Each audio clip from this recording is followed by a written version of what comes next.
And now, broadcasting on Star Worldwide Networks, it's In the Green Room. Green is in, but what does that really mean for you? Join the gang for a fun and energetic half-glass, half-full perspective to what and how sustainability is the lifestyle for the future. It can really affect everything you do, from your health, wallet, environment, money, even your morals. So our goal, to help save the planet one show at a time. Now, welcome to the Green Room. Welcome to In the Green Room. I'm Kinga. And I'm Chet. How's everybody doing tonight? Oh, we are having a great night. Greatest show on earth. And it's wonderful to have Vince Tobin, 40-year career in football, 4 decades in football, former head coach of the Arizona Cardinals, Go Cardinals. 1996 to 2000. Go Vince Tobin. Well, thank you. It's good to be here. I've not been in the green room before. We're so happy. we want you to be here a lot to talk about not only your football, but the love of your life. 43 years married, and he proposed on their second date. It's pretty incredible. Actually, it was 42. I'm working on 43. Uh-oh. Coming up 43. 43rd is in progress. Yeah. In May, correct? In May. Okay. Yeah. May All right. 13th. We got married on Friday the 13th, which is... Good luck. I love it. But your life started in Missouri. You were born in Missouri. Missouri. Okay. Missouri. Thank you. Don't give me that the Canadian locals accent. Burlington Junction, 7th of 7 kids 7th of 7 kids. on a 120-acre farm. That's correct. We had what we called a subsistence farming. We raised a few cattle and a few pigs, chickens. So we raised what we needed to eat, and we made the money to do other things by selling yearling cattle every year. We'd raise out the cows that have a calf, and we'd feed them out. We were in 4-H at one time, which is feeding cattle out and then taking them to the show.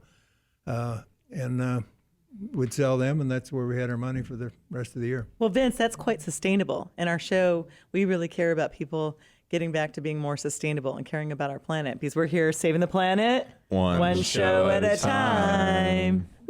I always said we were organic long before it was cool to be organic. Everything was raised organically. The manure that was put on the crops and the rain and all that type of thing. We never had any other chemicals. And your dad was a basketball captain, prioritized sports for the kids, and you traveled quite a ways for school to play sports. Well, he wasn't a basketball captain. He was a farmer. But I went to high school in Maryville, and we were actually from Burlington Junction. And it's kind of a long story how that all happened. But anyway, we played at high school in Maryville and then went on from there to the University of Missouri. And So how did you get excited about being this football coach? I mean, how did you get into football? Well, I played football in high school and went to Missouri and played football. What position was your favorite? Well, at that time, you played both ways. I was a defensive back and a running back. I was left-handed, so my claim to fame is I had a right half at 9 sweep pass, and I'd throw a pass left-handed, and everybody else didn't think that they could throw it left-handed, so it was usually open, and I was 3 for 3 in college with 2 touchdowns. Nice. Chet, aren't you a lefty? Yeah, well, that's a great passer rating, man. I'd have been above 60, that's for sure. And your brother Bill, 2 years ahead of you, also a major career in professional football, helped you get a partial scholarship to the University of Missouri, and then when the coach, Mark Devine, saw you play, granted you a full scholarship. That's correct. Yeah, Bill was 2 years ahead of me. And of course, Bill was probably always a better athlete and everything than I was. I was kind of the tag-along brother. But anyway, he got a scholarship to Missouri and was a sophomore down there, and had played as a sophomore on the 1960 Orange Bowl team, actually, which Wow. they were undefeated going in, or they lost one game. They beat Navy with Joe Bellina in the Orange Bowl.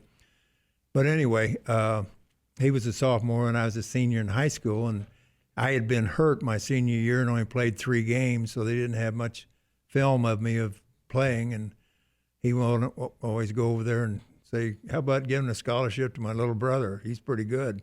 So he's the one that vouched for you. He was, and he was a major reason why I got to Missouri, I'm sure. And then once I got there, as I said, I was on a partial scholarship. They gave me books and tuition and fees. And I joined a fraternity and worked as a waiter at their dinners so that I could they pay for my board and room. And that went on through the first semester. And then we were, at that time, you could only play freshman ball. Freshmen weren't eligible to play with the varsity, so we had 2 freshman games, one of them against KU, and they had a back by the name of Gail Sayers, who was, I found out later, was really, really highly recruited and all this type of thing. Anyway, we played him, played them, and when they handed him the ball, I would tackle him, and I never thought anything about it. And after the game, Dan Devine came down and said, you've got a full scholarship now. So for my sophomore, junior, and senior, I had a full scholarship at Missouri.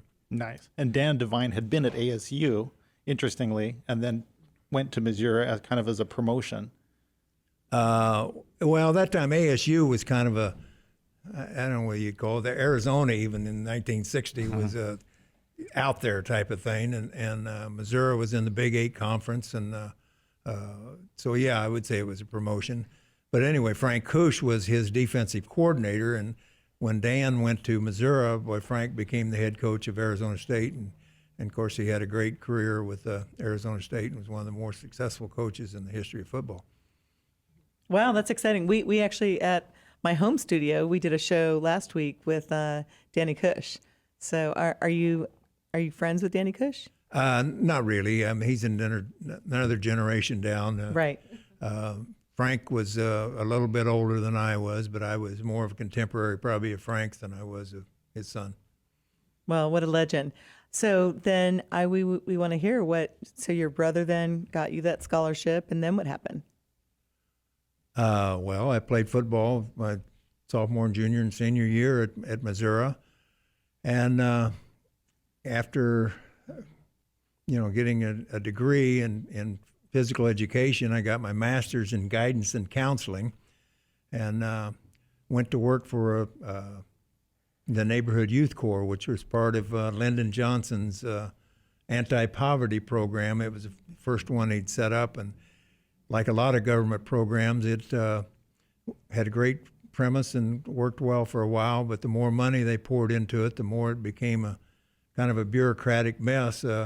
When it first started, my job was to go out to these high schools and find young men that didn't have a lot of money and women, and provided them with jobs backed by the government. And the people at the schools and other public places provided what they called in-kind service. So they had to match the in-kind with the money that the government put in for the kids' scholarship. But anyway, it became so bureaucratic. The more money they put into it, the more people they hired. And pretty soon I was 21 years old. I was in this big office making budgets in triplicate and sending them to Washington. And I said to myself, I don't think I want to do this. You didn't enjoy it. I didn't want to do this the rest of my He thought it was boring. Favorite work. Well, it was boring. It just wasn't me. I mean, I grew up on a farm, for crying out loud. So anyway, I went over and talked to the coaches about seeing if they could get me a high school job because I didn't want to, do this anymore. And at that time, they were expanding their staff, and they said, well, how about if you hired on with us as a defensive end coach? And I said, great. It was kind of ironic at that time. With the government thing, I was making $8,000 a year, and they hired me for $500 a month. And I said, well, that's quite a cut, for... And this one coach who was my coach in college, Clay Cooper, said to me, Vince, just take the job, please. And so That's what I did. Didn't give me any explanation. He said, just please take the job. You know, And it was- he was right. You know, because what in the heck was $200 or whatever, $2,000 I guess was the difference for getting then into coaching. And you were coaching for 5 years at University of Missouri. I started in '67 and was there under Dan Devine, coaching the defensive ends. In 1971, Dan went to Notre Dame. It's either Notre Dame or Green Bay, which one he went to first. But anyway, he left, and Al Onofrio, who had been our defensive coordinator, became the head coach, and I stayed with him and became the defensive coordinator at Missouri from 71 through 76. So when you started coaching, did you feel like this was my passion? This is why I I'm on this enjoyed planet? it very much so. You know, you'd grown up being a competitor your whole life, and competition is what you're used to. And But what did you know about coaching? Yeah, what's masters in guidance what's counseling. anybody know about coaching for crying out loud? Here's the football, you know, run with it. And if you're on defense, tackle him. What the heck? That's pretty simple. So if Chet's played before and he watches, could he just go and try to get a job as a high school football coach? Well, and then, no, he played in college, so that obviously was one of the criteria that made him, you know, eligible for being a coach at that level. I never played college football, so I don't think. But you played high school. Yeah, you could still get a job in the high school ranks. You'd probably go in as an assistant or whatever. But Yeah, that's not what I'm trying to do, though. well, so I don't- understand. It's kind of a moot point. I don't know how that got thrown in, but Yeah, But what do you love about coaching, Vince? well, I guess working with the players and the competition, the X's and O's of football. I was probably a lot better at that than I was really. They called technique coaches. I wasn't a great technique coach. I thought that I could design defenses that gave us the best chance of stopping offenses, and so that's what I did for my whole career, really. And we were very successful in most places that I was at. And you had some challenges with players, is that right? Oh, I don't, that's players. Everybody's always asking me, how do you coach a pro football player? And I said, well, you coach them just like you do a little league football player. They're all there to win, and they all want to do what they think can best help them win. And so if you come in with something that they think can help them win, then they're on your side. Mm-hmm. But if they don't, or they think you don't know what you're doing, well, they can run you out of the building pretty quick. When I went to the Bears in '86, Buddy Ryan had been there, and the Bears had just won the Super Bowl in '85, and Buddy Ryan was really revered in Chicago as the guru of all defenses.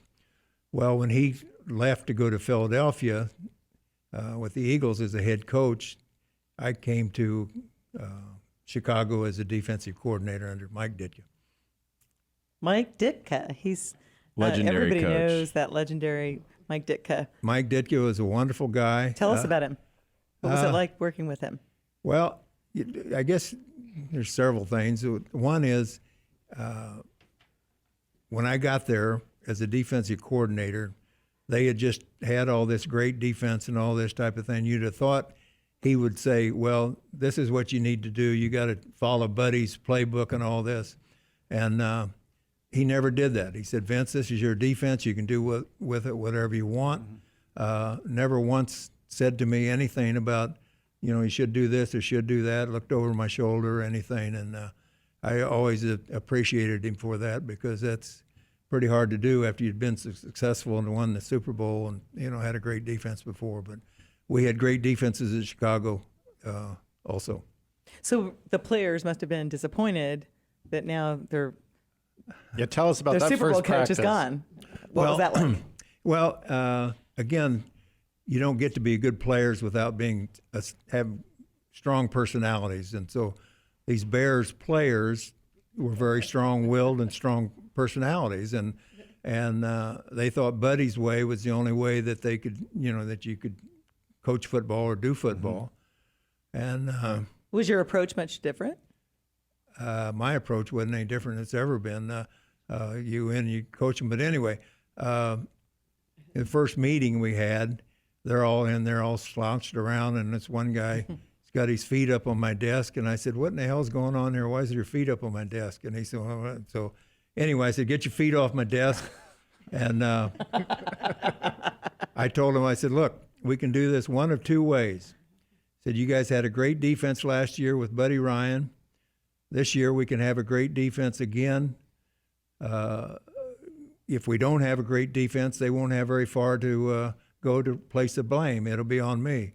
But do you want to be known as the players that made the great defense, or do you want to be known as the coach that had the great defense?" And so they bought in. Mike Singletary bought in, and of course he was a pretty good one to buy in on your side. And like I say, we won 14 games our first year and won a lot of them after that. And did you collaborate a lot with Mike Ditka? No. You didn't? Okay. He was on the offensive side of the ball. As I said before, he never, once ever, said, "Why don't you blitz?" or "Why don't you run this or run that?"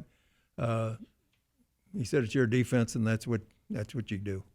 But actually, Oh, sorry. I was going to say, what was your coaching style? Were you like a really, really tough coach that would give out really, rigorous punishments, or were you more of a, did you like to communicate with the players? Because I know there's a pretty wide range with the way football coaches can interact with their players. Yeah, I never was a mean, coach at all. I got what I wanted by letting them know that I knew what in the hell I was doing, and if they followed what I told them to do, they could be successful. And as I said before, they're no different than a little league football player. They want to be successful. Mm-hmm. They want to win games, and they want to go to championship games. And you do this by working together. If somebody didn't practice or it was lazy, well, you played somebody else. But as far as me going out and hollering and screaming and all this type of thing, no, that never happened. But actually, after Missouri, you went to the Canadian Football League for 5 years, and that's interesting because that's where I think the romance with your wife began. I did. I was at Missouri through 1976. A good friend of mine had been coaching at Missouri and had gone to Canada and became the head coach of the BC Lions. And he asked me if I would be interested in coming up there to be their defensive coordinator. Well, I'd never seen a Canadian game in my life, but it was just time in my career. I'd been at Missouri my whole life. I grew up there and coached there. So I said yes, and went to Canada and coached the BC Lions. And as some of you may know, the Canadian Football League rules are a lot different than the National Football League rules. And what are the differences? They have to say sorry after they make a tackle. No, I'm kidding. Well, the big thing is there's unlimited motion, and as a defensive coordinator, to be able to sort out unlimited motion where two or three guys can be going motion at the same time and who's got who and all this type of thing was quite a challenge. And like I say, I'd never seen a game, never mind coached a game, so I had to do it all by watching film ahead of time, putting together my playbook of what I thought would work and what wouldn't work. And so that's what I did. But, the defenses, the differences, they've got 3 downs to make 10 yards. The field is wider. You have to be a yard off the ball. So Is it a bigger ball, too? I don't think so. Doc said there's a bigger ball. I think it's a bigger ball, but you're the football coach. If it is, it's minuscule. It might be a little bit. It's not like you're throwing a pumpkin or something. That's not noticeable. Yeah, exactly. It's like the same size, basically. But it's not significant to the game. Well, I moved to British Columbia in 1980, so when I became a BC Lions fan, you were on the sidelines in Vancouver. I was. That's was amazing. In Kelowna, with the Okanagan Sun was the local team, and they fed you some players over the years for sure. We really enjoyed our time in Canada. Canadian football is different than U.S. football in that they have a board of directors. They don't have owners, at least in the Western Conference. The Eastern Conference had owners. The Western Conference all had a board of directors, and most of those board of directors were pretty successful people in the town, or they wouldn't have got on the board. And so it seemed like after every game, you'd have a party at one of their houses, and they'd all try to outdo the other one as far as who had the best party. So we had a lot of fun. Sounds So like I have a good time. question about this love affair. So Chet, you haven't heard about this yet. Vince actually proposed to Kathy right here on their second date. So I'm going to pass my mic to Kathy so she can tell us how they met and how he was so romantic. Wow. Well, Excited to hear the story. we met, a mutual friend introduced us. Vince came down. I was living at San Francisco at the time. I was a flight attendant for United Airlines. And this mutual friend introduced us, and we sort of hit it off right away, I guess you would say, since he proposed to me on the second date. I said yes, and 42, almost 43 years later, we are still here, still together, still love each other very much, and had a very successful marriage. So were you surprised when he proposed? I mean, were you expecting it? Well, she left out the best part there of how we really met. This friend brought her out to where my buddy and I were staying, and they came in. Of course, here Kathy and three guys, and her friend says, she's available if anybody's interested, and so from then on, we tried to get her affections. Yes, they were one on each side of me, and they're both just trying as hard as they can. So both guys were competing for Kathy. Competing, and I am sitting there going, what is going on here? But, I picked the right one. We'll put it that way. I picked the right one. And you knew you were marrying a coach. Did you know what you were getting into, or was it a lot of surprises? Oh, I had absolutely no idea the amount of hours that these men put in on their job. Luckily, we got married before the season started, or there would have been no dating, let alone a marriage. So they really put in an unbelievable amount of hours. But I have to say, at least my husband, when he was home, he was always there for me and the children. But family was the most important thing to him, and that was very important to me, too. So I was very fortunate with the man that I ended up marrying, I have to say. Well, I was really impressed to hear Vince say last night that whenever you went to do your contract, you'd say, I want my wife to be included on that flight with the football players, which was very nice of you. Yeah, that's when I came to the Cardinals. The Cardinals were a little bit different those days. They didn't have many frills. And so I knew this. And so I told the owner, Mr. Bidwell, I said, I'd like in my contract that Kathy goes on the plane with us to all the away games. Otherwise, she'd have never gone to any away games, I don't think. Well, that's really a nice, sweet husband to care about that. So how did you know on that second date that she was the one?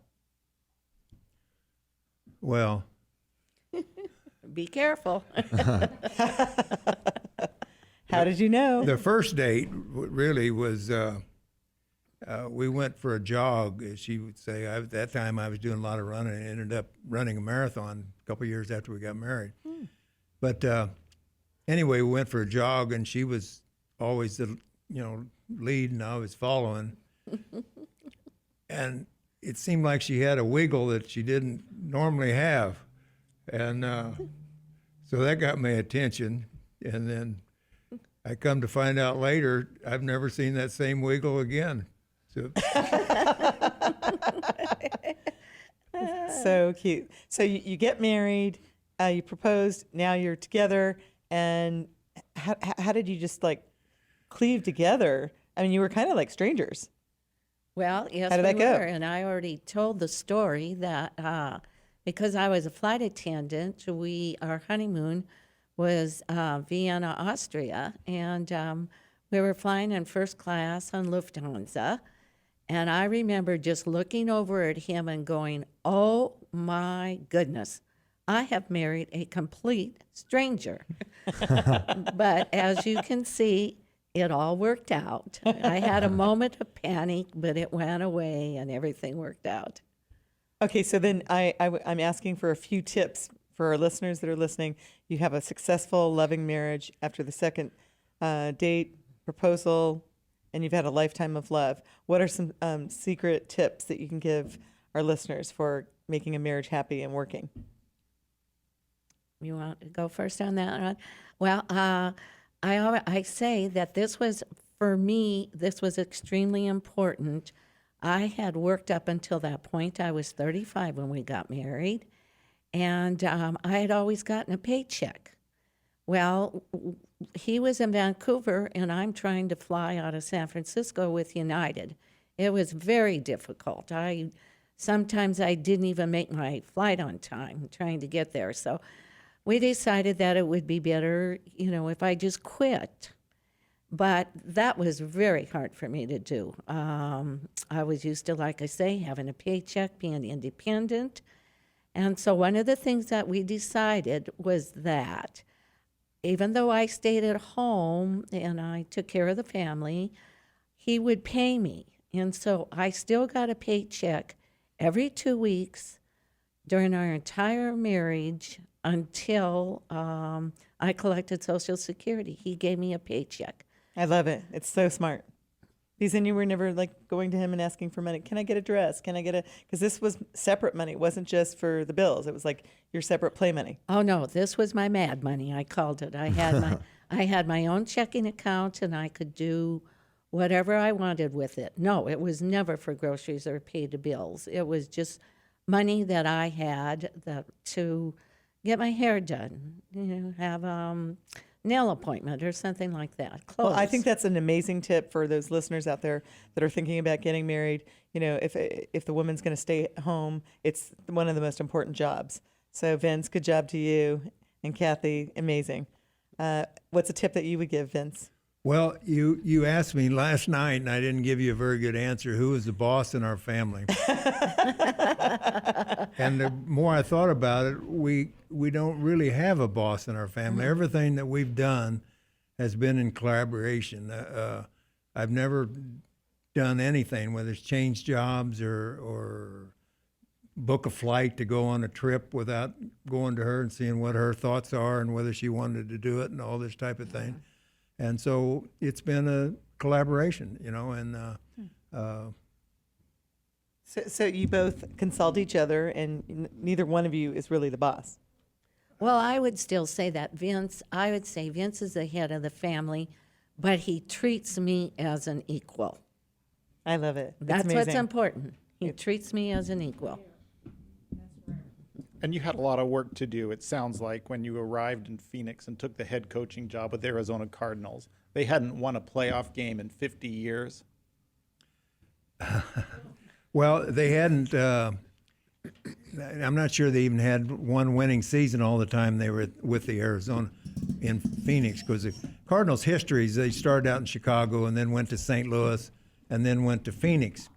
And when they got to Phoenix, they didn't have a lot of success.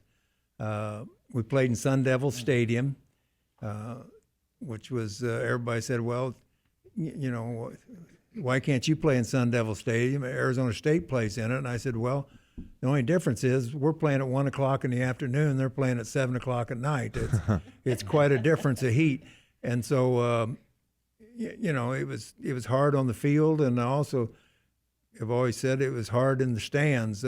Those first few years, the Cardinal fans had to fight as hard as we did on the field, because no matter who came to town, whether it was Dallas or Pittsburgh or Chicago or whatever, a lot of those people were snowbirds that had come down and lived in Phoenix, or were just here for the winter.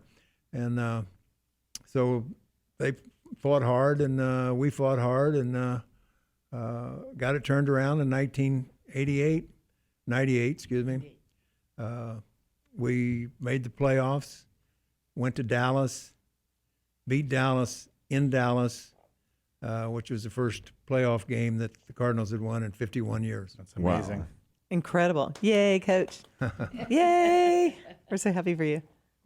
And then the year after that, it must be frustrating. Now those players are higher value, and a number of them go elsewhere for bigger paychecks. Is that right? It was, and in the Cardinals' defense, there wasn't a lot of money because there wasn't much revenue coming in, and they're playing against teams. And that time they didn't have a salary cap or they didn't have anything. So the players were just then getting their feet of becoming free agents, and a lot of our players opted to go free agent wise, and they left for more money. Coaching is wonderful, and it helps you win ball games, but you still got to have the players on the field to win the games. It's still a players' league, and I've always said the job of a coach, or what I always thought a good defensive coordinator is to put your players in the best position to make a play by design or by a blitz or whatever. Whether they made it or not is up to how good a player they were, how good a player that the other guy was. But at least they were in the position to make it, and usually they would make it because of being in the right position. One question I have is, how did you deal with the day-to-day stress of being a head coach? Because that's one of the highest stress jobs that there is, really. I feel like being a head coach, because you don't have any job security for a long term, and a bad season can happen in a few weeks. A few losses in a row can, that season could be over. So how did you deal with those high levels of stress? Was it just always having a peaceful environment at home, or what were your other secrets? Well, Good question. Before we get into that, when I first moved there to Phoenix, we bought a house in Paradise Valley. And of course, Paradise Valley Country Club was right down the hill from where our place was, and they had a long waiting list to get in, and the waiting list was 5 years. So I put my name on the list to get in, and I always said that's the height of optimism for a football coach to get on a waiting list to get in a country club that takes 5 years to get, because most coaches last 2 or 3. Yeah, you're like, oh, might as well not even apply. But anyway, the stress, I don't know. I don't get very stressed, I guess, would be a good way to put it. I've always believed that God has a plan for your life, and He's got a plan for mine. He's got a plan for Kathy's, and no matter what happens, it'll be okay. So would you say prayer is one of those? Oh, well, sure. That's part of being a born-again Christian. There's a lot of ups and downs. There's no question about that. The downs, you've got to get yourself back up, and the ups, way you try to maintain an even keel. Well, didn't you said that you were also a runner. Did you run while you were the coach as well? I did, yeah. Okay. Matter of fact, that's where, I ran my marathon in British Columbia. When did you find the time to do all that running if you're coaching? Well, when I was in Canada, I ran home, and we were about 5 or 6 miles away. And I'd run to work in the morning, and I'd run home at night. And wow, that's dedication. Did you just hear that? That's That's a awesome. good way to get the miles in quick. well, that's That's the only incredible. way. And you didn't have time. I couldn't go in the middle of the day Wow. and run for an hour and a half. But Wow, you ran 5 miles to work and 5 miles home. That's incredible. yeah, that's almost like walking up the hill to school when you're a kid, right? That really Both is. ways. That's impressive. And did you ever drink wine? Is a head coach allowed to drink wine? Sorry. I never asked anybody whether it was all right. I've had a couple beers and wines in my day, yes. Well, we always tell this story about we wanted to know about Mike Ditka. Well, we were in Sweden playing one of those games that we played on, in other countries. And Mike was sitting one time when we came in we had dinner somewhere, and he was in the bar. And when we walked by, he said, waved at, and anybody who walked by, it didn't matter whether they were part of the team or not, he invited them in. And Mike drank only Dom Perignon champagne. And so the highest bar bill that they had ever had in this bar was $7,500 that Mike Ditka paid. This was back in the 80s, so you can about imagine what that would be with today. So yes, coaches drink wine and champagne. You play hard and or you work hard and you play hard when the opportunity presents itself. Play That's hard, a work recipe hard. I for like success, that. Yeah. So you always had a great time hanging out with Mike Ditka. Oh, absolutely. The man had the best sense of humor of anybody I was ever around. He always had us laughing. He was a great person to be around and know. I always said Mike was like an ATM machine.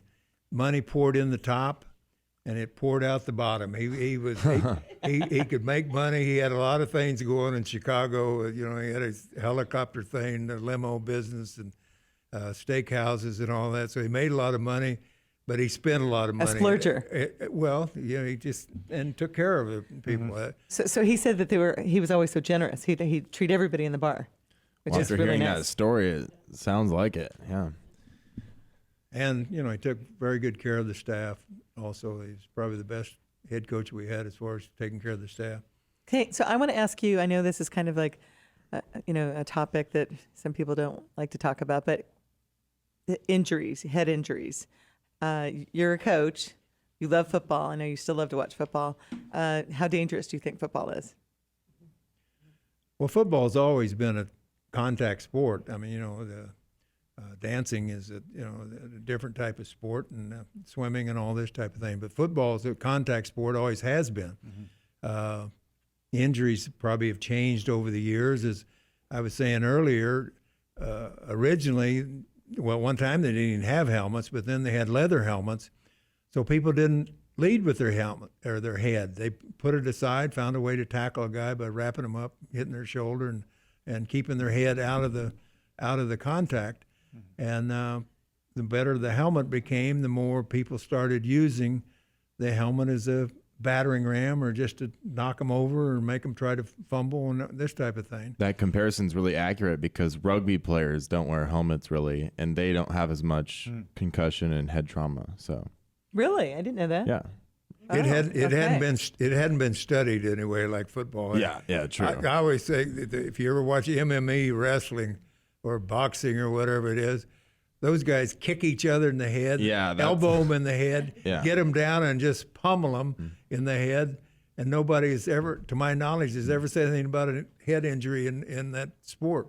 So it's been really focused on in football, and it is a problem, and they're trying to alleviate it the best they can by rule changes that defensive coaches don't like. Like what? What would be some good rule changes?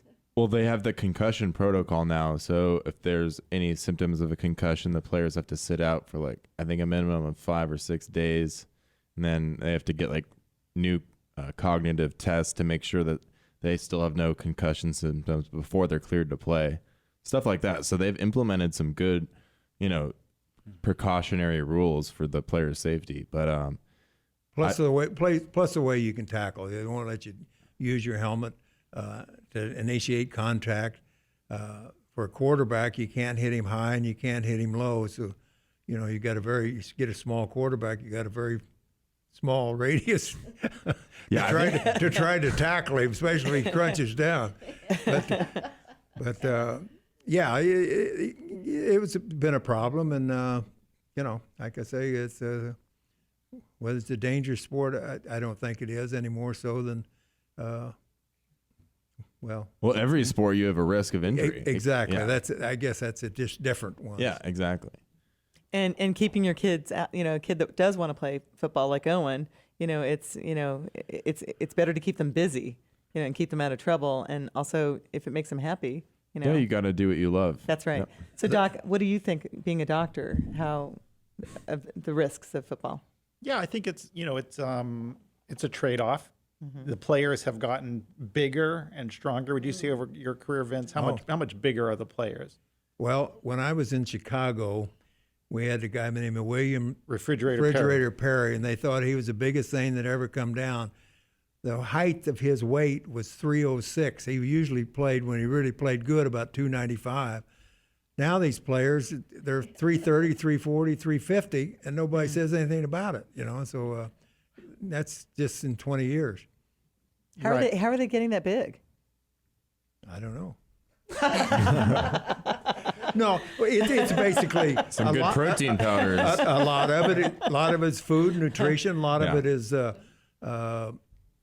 their weight program, their weight training.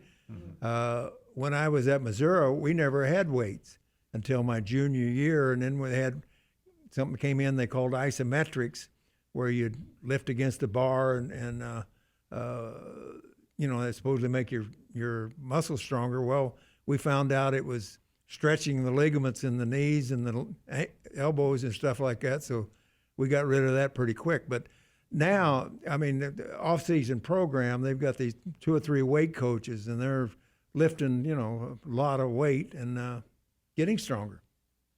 So the players have gotten bigger, they're hitting harder, but they're still made out of the same tissues that they were back in the day. The helmets have gotten better.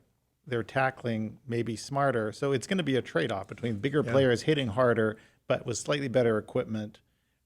I think we have to just see where the head thing pans out. Well, and you talk about, you know, whether a kid wants to play. Football is a special sport, and you know, if you have a love for it, there's no other sport like it. Baseball is not like it. Basketball is not like. I played all of them, but football was special, and I think a lot of kids feel that way. Yeah, I think it was a kind of a wise comparison to like martial arts and UFC and that stuff, because it has a physical trade-off. If you play poorly, you're gonna, you know, hurt a little bit the next day. But I think that's also one of the things about football that, you know, makes it so enjoyable. You know, I remember back when I used to play, like having a good tackle, that was a great feeling. You know, it wasn't, you know, ow, I'm hurting afterwards or something like that. It was a great play, a good feeling of accomplishment. So, yeah, a tackle used to be a tackle where you'd hit them with your shoulder, wrap them up with your arms, and take them down. Now it's more run into them and try to knock them over. Rarely do you ever see anybody wrap up unless it's, you know, a wide receiver or something like that. They'll try to grab him by the legs. But tackling is kind of a lost art. Well, I think some of the new rules or the concussion safety rules, like out or banning targeting and stuff like that, probably going to force some players to refine their tackling skills and make them come back a little bit. But it does. It's just that is, you know, a slippery slope as far as who initiates the targeting and all that type of thing. And they want to err on safety, which I can understand, but a lot of times they'll kick a guy out of a ball game for leading with, and he didn't do anything until the runner got to him and lowered his head and hit him in the helmet, and they throw the defensive guy out. Of course, I'm a little prejudiced on defense. I agree with you. I think they are getting a little too soft with some of those rules. Who is your pick in the Super Bowl? You thinking Buccaneers or Chiefs? Well, I'm from Missouri, and I'd have to take the Chiefs. Okay, well, they're looking pretty good. Okay, I would love to bet with you. I'm for Buccaneers.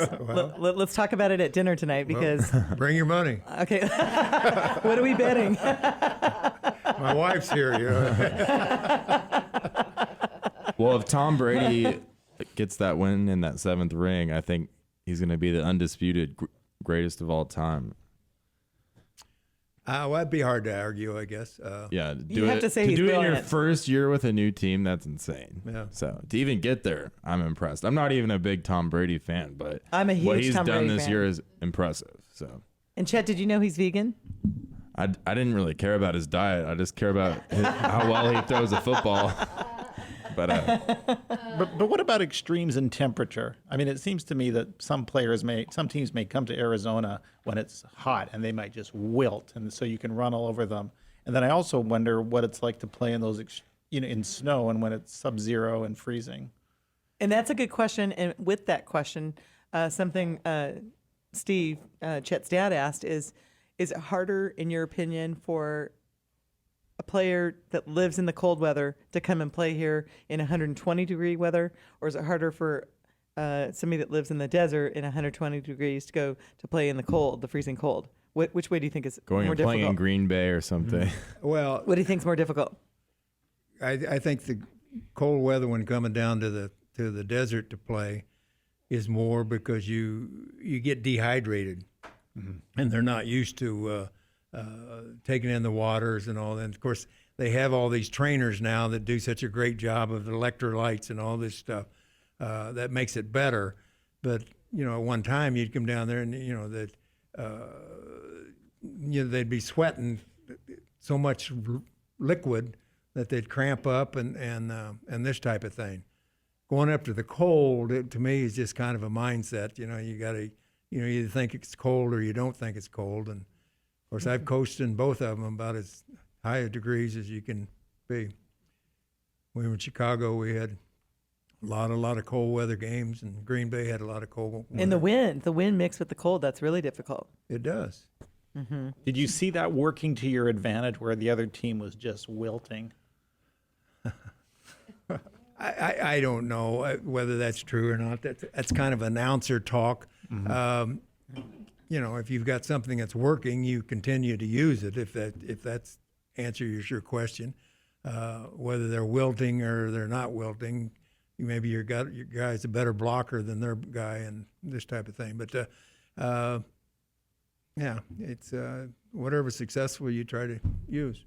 Right. How about the wife perspective on the game experience? Kathy, you sat through a lot of games. You had a lot of interactions with fans. It's your husband out there, and you see the fans being supportive or abusive, and how do you react? Well, as a wife, the hardest part, I think, is if you hear a fan say something negative about your husband and not reacting. Because believe me, I reacted one time when in Chicago, when a sports writer wrote something that I thought was just so wrong. And I called up the station and I talked to him. And when I told Vince, he said, "You should have never done that because he's going to be on me all the time now." And that was true.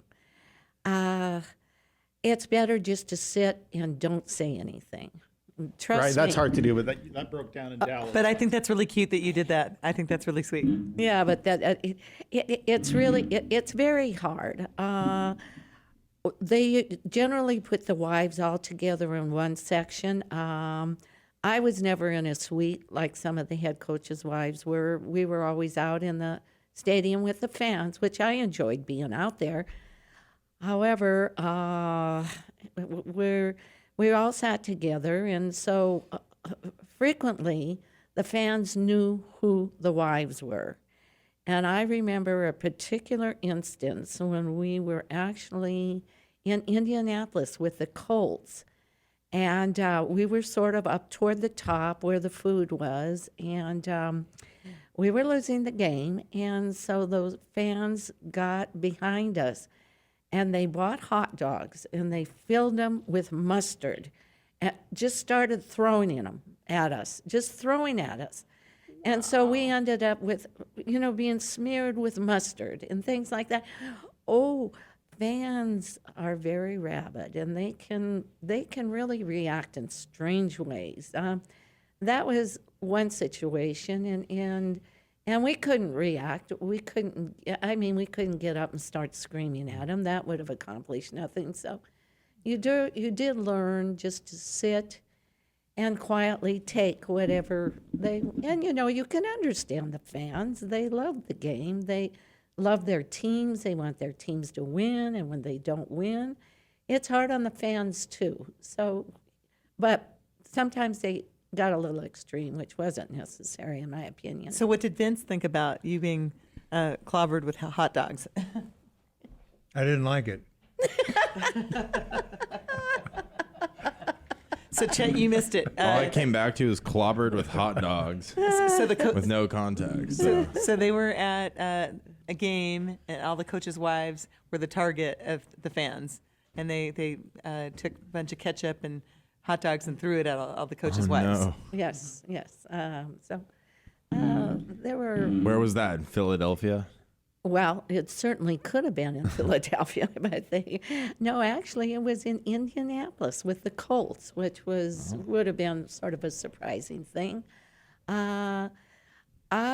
One situation that really, really bothered me, we went into, when we were at the Colts, we made it all the way to the championship game. We were in Pittsburgh with the Steelers. The Steelers won the game. This was in January. And when our team bus was leaving the stadium, after the Pittsburgh had already won the game, the fans took rocks and put them inside of snowballs and threw these rock snowballs, just pelted our bus with them. I mean, apparently the bus had good windows. They didn't break, but I thought, what kind of sportsmanship is that? None. When you've just won the game and you're going to pelt the opposing team's bus with snowballs with rocks in them? I mean, that's really poor sportsmanship. Sorry. But it's interesting. You said a Dallas fan in Dallas is far more polite than a Dallas fan in Phoenix. I think so, yes. I mean, when we went to Dallas and we won the game, the Dallas fans came up to us and said, okay, now we're behind you. Go on to the next game and please win it. And also, I would travel with the team, as they said. And so frequently, sometimes they put me up in a suite, but other times they just put me in the stadium. And so I was in the Dallas stadium, and I was in the middle of all Dallas fans. I was very quiet. I didn't say anything. But I also had a gentleman that took me to my seats and took me down to where the team was after the games were over. So there was 2 minutes left in the game, and he came down, was right in the middle. He came down the steps, and he started going, signaling for me to come because it was time to go down. And all the Dallas fans sitting around me said, why are you kicking her out? She hasn't done anything wrong. And they were just so supportive of me, and I thought that was so nice. Yeah. Like, So she's we just only been have a watching few the minutes. game. Let her stay. We only have a few minutes left, 3 minutes left. So I want to ask Coach Vince Tobin here, what do you want to be remembered for? What, 3 to 5 things do you want to be remembered for? Most important in your life? Well, I guess marrying my wife, having 2 children. My time with Cardinals, we had some great wins. We had some great wins in Chicago. I was in the Fog Bowl in 1986 when Philadelphia came back again. The same Buddy Ryan that had left, he was now the head coach of the Eagles, and it was a Fog Bowl. You couldn't even see him on the other side of the field, and we ended up beating him. I'd say beating Dallas in Dallas, the first playoff win in 51 years would qualify. I had some great victories in college.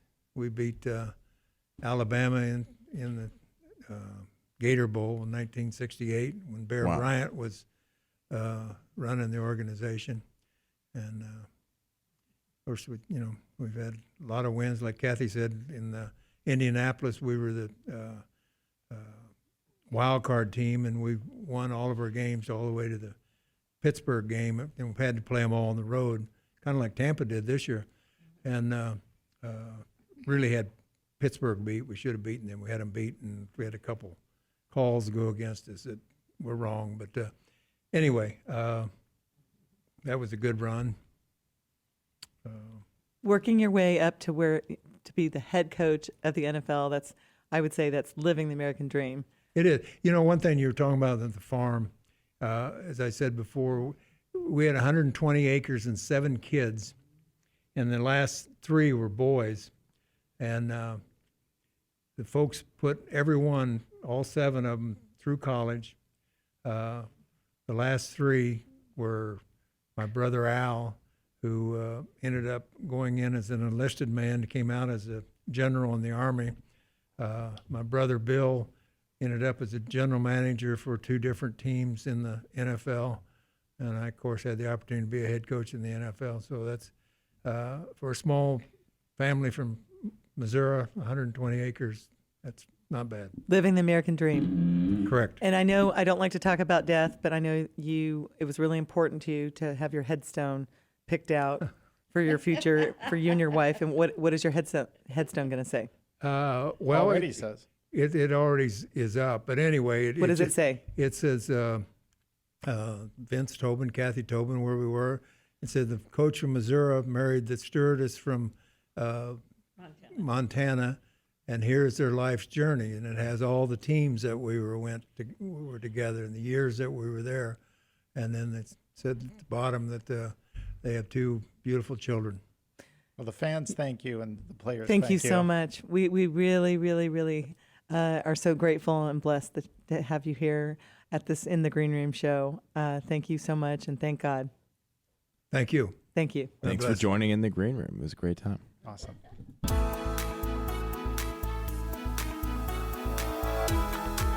Thank you for listening to In the Green Room.